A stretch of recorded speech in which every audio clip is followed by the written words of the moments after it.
નમસ્કાર વિદ્યાર્થી મિત્રો, આજે આપણે ગણિતમાં ઓનલાઈન લેક્ચરની શરૂઆત કરીએ છીએ. તેમાં પણ ફર્સ્ટ ચેપ્ટર વાસ્તવિક સંખ્યાઓની આજે શરૂઆત કરીએ.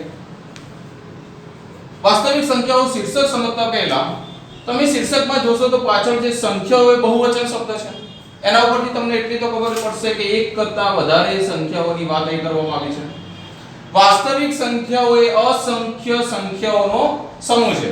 પણ વાસ્તવિક સંખ્યાઓ શીખતા પહેલા આપણે એને પહેલાના કેટલાક સંખ્યાઓના સમૂહ શીખવા જરૂરી છે. તો આપણે એની પહેલાનો એક સંખ્યાઓનો સમૂહ શીખીએ, પ્રાકૃતિક સંખ્યાઓ. એને ઇંગ્લિશમાં કહે છે નેચરલ નંબર.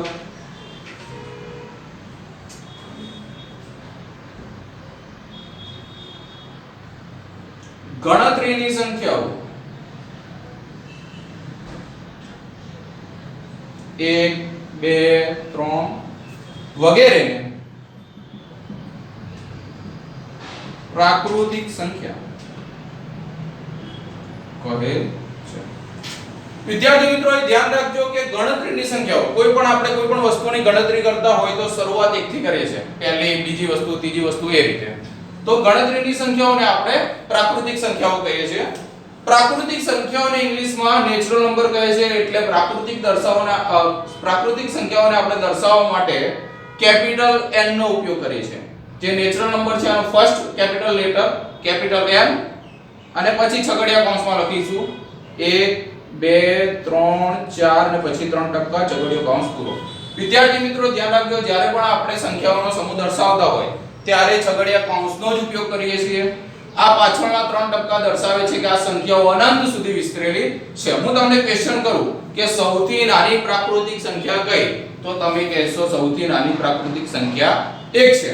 પણ હું તમને બીજો ક્વેશ્ચન કરું કે સૌથી મોટી પ્રાકૃતિક સંખ્યા કઈ, તો સૌથી મોટી પ્રાકૃતિક સંખ્યા શક્ય નથી, કારણ કે આ જે સંખ્યાઓ છે ક્યાં સુધી વિસ્તરેલી છે?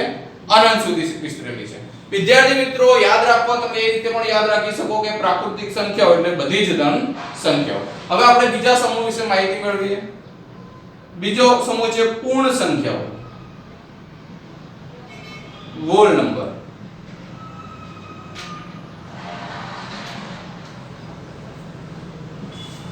જે પ્રાકૃતિક સંખ્યાઓ છે એની અંદર 0 નો સમાવેશ કરવામાં આવે અને આપણને જે નવો સમૂહ મળે એ સમૂહને પૂર્ણ સંખ્યાઓ કહે છે. પ્રાકૃતિક સંખ્યાઓમાં શૂન્યનો સમાવેશ કરતા મળતી નવી સંખ્યાઓના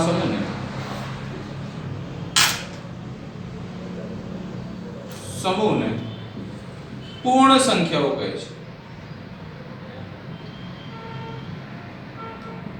વિદ્યાર્થી મિત્રો, ધ્યાન રાખજો કે પ્રાકૃતિક સંખ્યાઓ તો ખરી જ, પણ એની અંદર બીજો કયો એડ કરી દેવાની છે સંખ્યા? શૂન્ય. તો આપણને જે નવી સંખ્યાઓ મળશે એને પૂર્ણ સંખ્યાઓ કહે છે. સેમ ઉપરની રીતે આને પણ દર્શાવવાનો ફર્સ્ટ કેપિટલ લેટર એટલે કેપિટલ W, પછી છગડીયા કૌંસમાં લખશું 0 1 2 3, પછી 3% અને છગડીયો કૌંસ પૂરો. વિદ્યાર્થી મિત્રો, ધ્યાન રાખજો, પ્રાકૃતિક સંખ્યાઓ તો બધી જ સમાવેશમાં થઈ જશે, પણ એક નવી સંખ્યા કઈ આવશે? 0. હું હવે તમને ક્વેશ્ચન પૂછું કે સૌથી નાની પૂર્ણ સંખ્યા કઈ, તો તમે કહેશો 0. એક બીજો ક્વેશ્ચન પૂછું કે બધી જ પ્રાકૃતિક સંખ્યાઓ એ પૂર્ણ સંખ્યાઓ છે, ખરું કે ખોટું? તો તમારો જવાબ આવશે ખરું. શા માટે? કે બધી જ પ્રાકૃતિક સંખ્યાઓનો સમાવેશ પૂર્ણ સંખ્યાઓની અંદર થઈ જાય છે. હવે આપણે ત્રીજો સમૂહ જોઈએ, પૂર્ણાંક સંખ્યાઓ. એને ઇંગ્લિશમાં કહે છે ઇન્ટીજર્સ. પૂર્ણાંક સંખ્યાઓ એટલે પ્રાકૃતિક સંખ્યાઓની ઋણ સંખ્યાઓ, શૂન્ય અને પ્રાકૃતિક સંખ્યાઓના સમૂહને આપણે પૂર્ણાંક સંખ્યાઓ કહીએ છીએ. શૂન્ય પ્રાકૃતિક સંખ્યાઓ અને પ્રાકૃતિક સંખ્યાની ઋણ સંખ્યાઓ ઓના સમૂહને પૂર્ણાંક સંખ્યાનો સમૂહ કહે છે.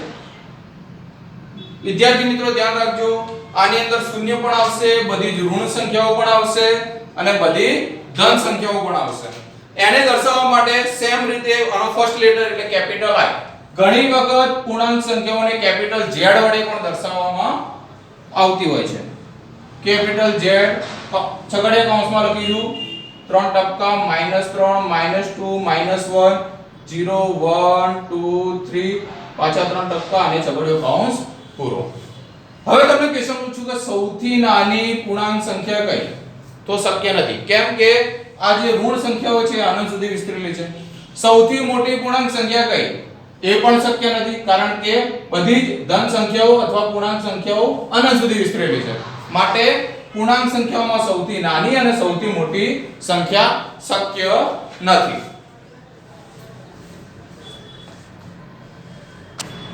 વિદ્યાર્થી મિત્રો, આપણે બીજા બે સંખ્યાના નવા સમૂહ જોઈએ. યુગ્મ સંખ્યાઓ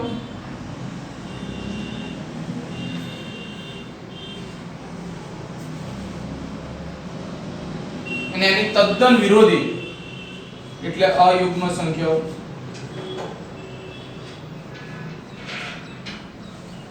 યુગ્મ સંખ્યાઓને ઇંગ્લિશમાં ઇવન નંબર કહે છે અને અયુગ્મ સંખ્યાઓને ઇંગ્લિશમાં ઓડ નંબર કહે છે.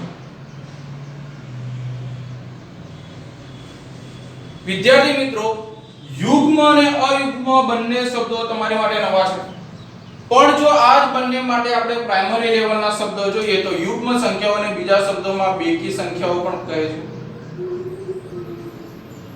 અને અયુગ્મ સંખ્યાઓને એકી સંખ્યા પણ કહે છે.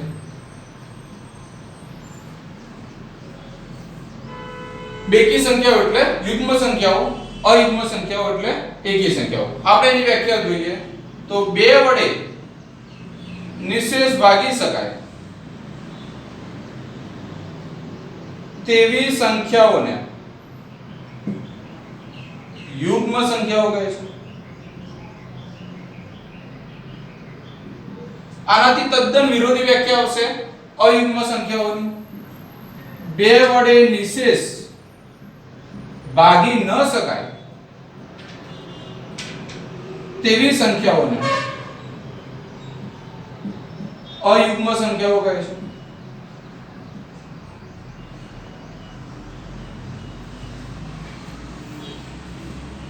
વિદ્યાર્થી મિત્રો, બે વડે ભાગવાની અને જો નિશેષ મતલબ એની જે ભાગાકાર કરતા કોઈ પણ સંખ્યા યુગ્મ છે કે અયુગ્મ છે કરવું હોય તો એ સંખ્યા લઈને આપણે એને બે વડે ભાગાકાર કરીએ.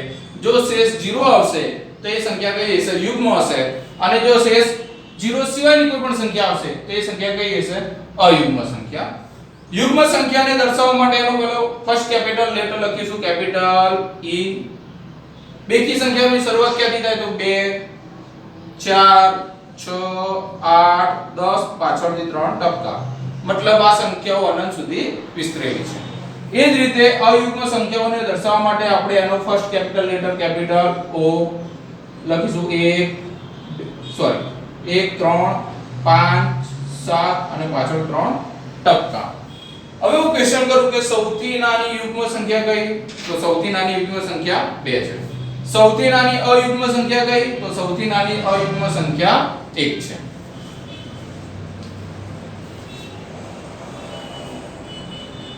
કરી દો. હવે વિદ્યાર્થી મિત્રો, નવા બે બીજા સમૂહ જોઈએ. અવિભાજ્ય સંખ્યાઓ.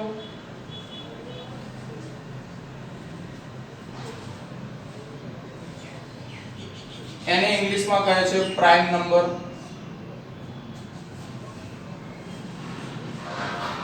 વિભાજ્ય સંખ્યાઓ કો પ્રાઇમ નંબર.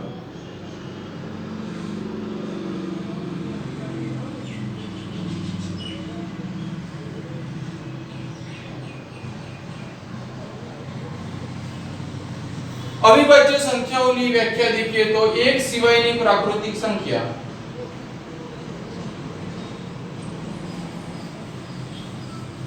ના અવયવો ફક્ત એક અને સંખ્યા પોતે હોય તેવી સંખ્યાઓને અવિભાજ્ય સંખ્યાઓ કહે છે.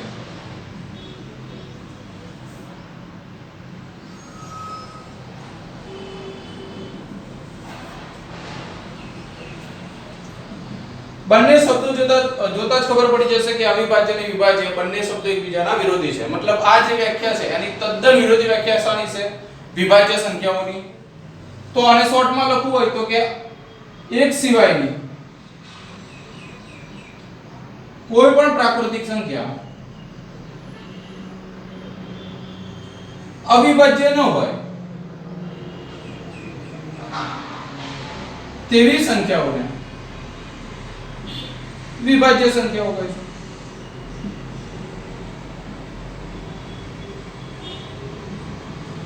અવિભાજ્ય ન હોય એટલે કે વિભાજ્ય. હવે વિદ્યાર્થી મિત્રો ધ્યાન રાખજો કે અવિભાજ્ય સંખ્યા હોય તો એના બે અવયવ કયા યાદ રાખશો? એક અવયવ એક અને બીજો અવયવ છે સંખ્યા પોતે. વિભાજ્યની અંદર બે કરતા વધુ અવયવ હોઈ શકે. આપણે અવિભાજ્ય સંખ્યાઓને કેપિટલ P વડે દર્શાવવામાં આવશે. અવિભાજ્ય સંખ્યાઓની શરૂઆત થશે 2 3 5 7 પછી 3 ડેશ મતલબ અનંત સુધી વિસ્તરેલી છે. વિભાજ્ય સંખ્યાઓને આપણે દર્શાવીશું એનો ફર્સ્ટ કેપિટલ લેટર કો પ્રાઇમ એટલે C. એની શરૂઆત થશે 4 6 8 9 10 પછી 3 ડેશ એટલે કે અનંત સુધી વિસ્તરેલી છે.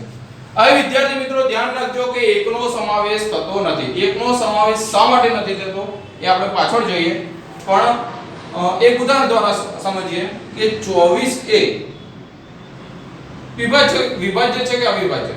તો આપણે 24 ના અવયવ પાડીશું. 12 દુ 24 થાય, 6 ચોક 24 થાય, બરોબર. 24 ગુણ્યા 1 પણ 24 થાય. તો એના આપણે અવયવો લખીએ તો 24 ના બધા જ અવયવો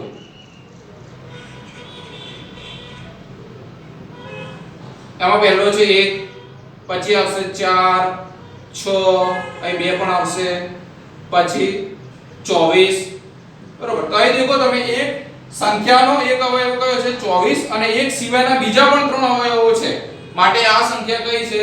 વિભાજ્ય સંખ્યા. પણ માત્ર 2 જ અવયવો હોય અને એ પણ અવયવો એ સંખ્યા પોતે અને બીજો એક અવયવ 1 હોય તો એ સંખ્યાઓને કઈ સંખ્યાઓ કહેવાય? અવિભાજ્ય સંખ્યાઓ. આપણે ઉદાહરણ લઈએ 7.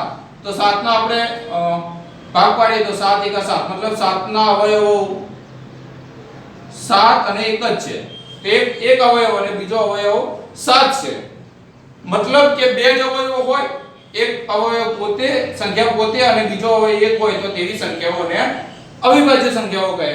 અને 2 કરતા વધારે અવયવો હોય અને એની અંદર આ બંને અવયવ તો હશે જ પણ બીજા અવયવો હોય તો તેવી સંખ્યાઓને વિભાજ્ય સંખ્યાઓ કહે છે. હવે વિદ્યાર્થી મિત્રો આ બંને તમે સમૂહમાં જોશો તો એકનો સમાવેશ થતો નથી.